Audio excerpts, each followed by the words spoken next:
तर सर्वात पहिले मी 1 वाटी शेंगदाणे घेतले आहेत, ते आपण इथे व्यवस्थित भाजून घेऊया।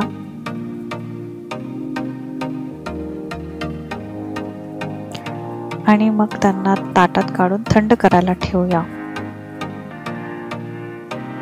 तसेच 1 वाटी तीळ घेतले आहेत, ते सुद्धा आपण छान भाजून घेऊया।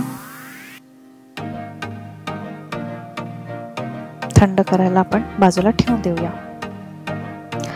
थंड झाल्यानंतर अर्धी वाटी शेंगदाणे मी पहिले जाडसर भरड करून घेत आहे आणि ती भरड आपण बाजूला काढून ठेवूया।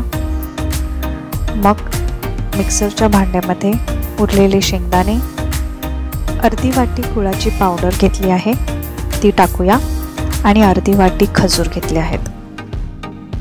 या सर्व गोष्टी आपण बारीक करून घेऊयात आणि त्यात उरलेले तीळ आणि शेंगदाण्याची भरड मिक्स करून घेऊया